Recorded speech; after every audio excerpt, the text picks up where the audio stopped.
Hey class, I just wanted to post a quick video to make sure that everything is really clear about the lesson plan assignment. The point value and grading is a little bit tricky for the drafts, and then there's an error in the due date on the syllabus. And so I wanted to walk through the assignment, the parts of the lesson plan that I expect, how the different drafts will be assessed, and then how, the format and the template that you'll be using. So in the syllabus, and this is an updated syllabus that is being posted online. There in the description of the assignments, you can see that not quite half of your grade, about a third of your grade, is this lesson plan assignment. It's worth 100 points total. Draft 1 is worth 25 points. Draft 2 is worth 25 points. And then the final draft is worth 50 points. And the draft 1 is due October 12th. That was the typo. It said October 5th, and that was a mistake. Draft 2 is due November 16th, and the final draft is due December 7th. And I want to actually go to the outline for the calendar of the course. So you can see when we get to draft 1 being due, we've covered a lot of background information about science and the process of science. After that, we're going to go into more detail about reading and writing, constructivism, inquiry, and then we're going to do student diversity, which is, an important piece of your lesson plan, how to deal with diversity, especially in terms of learning styles in the classroom. And then the week that your lesson plan draft 2 is due is the week that we're covering assessment. And so there are a lot of pieces of the lesson plan that we're covering between draft 1 and draft 2, and because of that, there's some necessary difference in the expectations of the grading between those two drafts. And then we have a break for Thanksgiving. There are only 2 topics that are covered after draft 2 is due: the elementary science classroom, which is, kind of a more general topic, and then using technology in elementary science, and then your final draft is due. So what my expectation is that your initial draft will show some initial thoughts about what topic you want to cover and some basic kind of off the bat ideas about how you might cover that with the grade range that you're selecting. We should see a lot of change between draft 1 and draft 2 to include all of the information that we're gaining in between those 2 time points in the course. And then from draft 2 to the final, you definitely should be responding to the feedback. You'll get those drafts back after the week of Thanksgiving. You'll be responding to the feedback that was given, and then maybe including some information about technology, especially if that was a piece of feedback that you were given. So let's look at the assignment sheet itself. The lesson plan assignment sheet doesn't say write a lesson plan. It just gives kind of the sections for a lesson plan. And in the past, when I've done lesson plan assignments, I've told people, use whatever format for lesson plans that you're comfortable with. Here's a sample that you can use if you don't have one that you love. I know one of the things that bothered me most during my pre-service teaching was having to write all these different lesson plans in these different styles. The problem with doing it that way is it makes it really hard to have common grading and assessment and expectations for everyone. So I'm going to ask that you use this specific lesson plan format, and in fact, there is a Word template for it that you can download and type directly into. So on the lesson plan, you'll put your name and date, and then up at the top, the lesson foundation, you'll give your lesson a title. You'll give a title for the unit that it would be in, and you'll identify where it would fall within that unit. Is it the first of 3 lessons? Is it the only lesson? Is it the last of 10 lessons? And in some ways, this is the hardest part about doing a lesson plan. It's almost better to do a unit plan, but units can be so large that that becomes really unfair for you as students, because you could end up with a much larger unit than another student has. And so, we recognize that this lesson is just one point within the unit. And for those of you that feel that some of the main features of this lesson might be included elsewhere in the unit, you might want to speak to that when we get to those sections of the lesson plan, especially things like summative assessment. If this is early in the unit, you're not going to actually have any summative assessment in this lesson, but then you would address in that summative assessment section what that assessment will look like when you get to it later in the unit. So you'll give your unit title, lesson number within the unit, the grade level or levels that you're aiming for here. And again, with all of the different times during the forum post where I ask you to pick a topic and pick a grade level, Some of you are actually student teaching or know what your student teaching assignments will be next semester, and so you definitely pick that grade level. Pick a topic that would fit there. For those of you that aren't at that point yet, or you've already done your student teaching and you're not sure what your assignment might be, then pick a point that you would be shooting for. Are you looking at lower elementary, upper elementary, middle school? And then the time allotted. This subject content explanation isn't something that's actually graded as part of the assignment. Um, Neither is the stuff up at the top. However, it makes it really hard to get full credit down below if this stuff is off. But the subject content explanation is really important because this helps me to get a piece of framework. I'm looking at states of matter. This is a simple description of the science content that you're covering in this lesson plan. In some cases, the standards aren't terribly precise, and between your lesson plan title and your standards, it's not necessarily 100% clear to me what you're shooting for as far as your content. So this is just you kind of explicitly stating what content I should be looking for in this lesson. For the standards, you must align to science standards and to the Montana Common Core standards for English language, arts, and literacy. For your alignment to science standards, you may either use the Montana Science Content Standards or the Next Generation Science Standards, whichever one you prefer.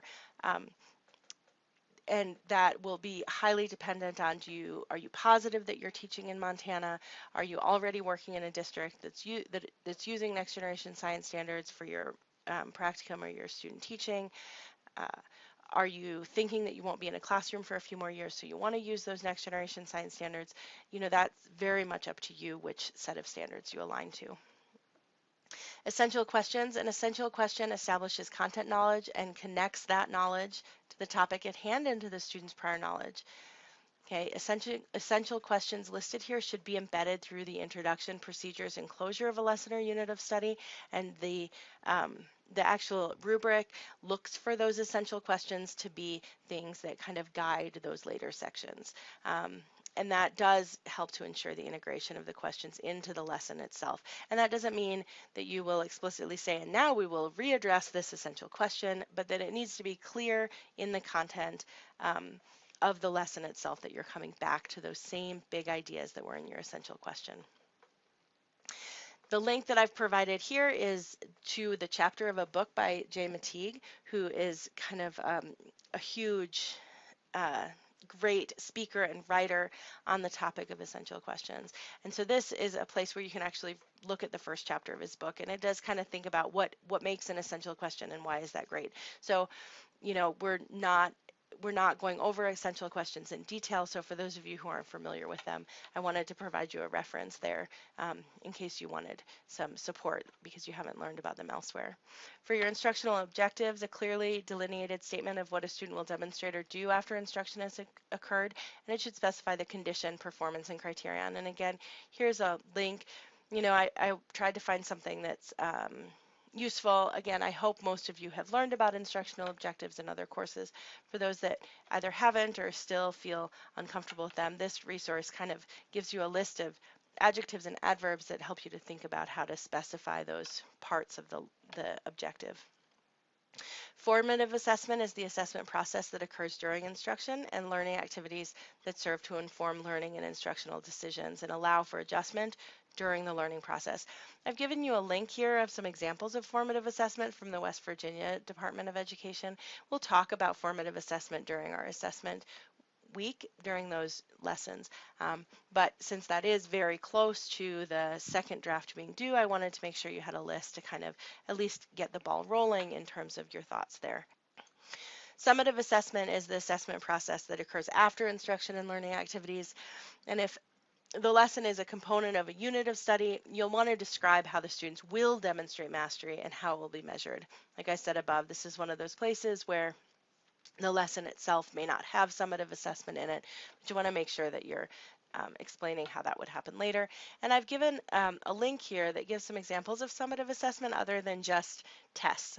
And we'll talk more about this when we get to our assessment unit or our assessment week, but this is to kind of get your thoughts going.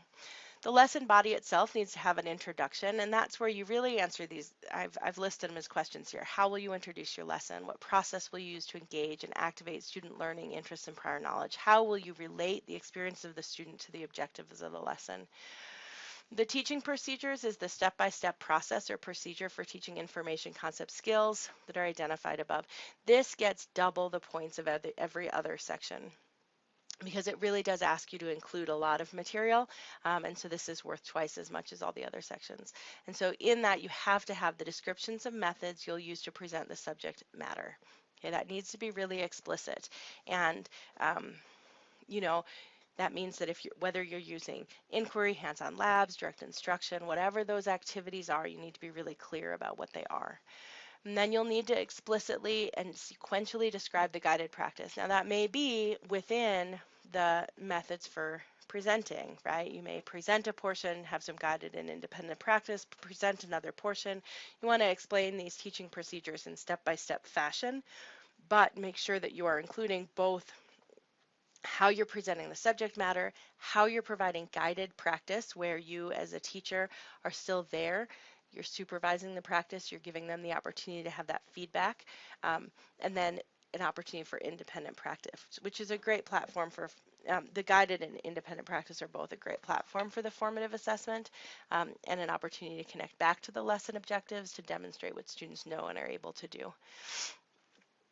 The last part, the closure, how are you going to conclude your lesson? How will you help them bring things together, support your students in using, applying, and extending what's been taught? How will you review the central lesson concepts, essential questions, preview future learning, apply the topic to daily living, and expand or extend the concepts? Okay, so then that closure, you need to really have the introduction and the closure for your lesson. The last section, the lesson essentials, you need to provide some information about differentiated learning, which we will address in our Student Diversity Week. And, again, like many of the sections, what you put in your first draft is kind of your initial shot at what does differentiated learning look like in the context of this lesson.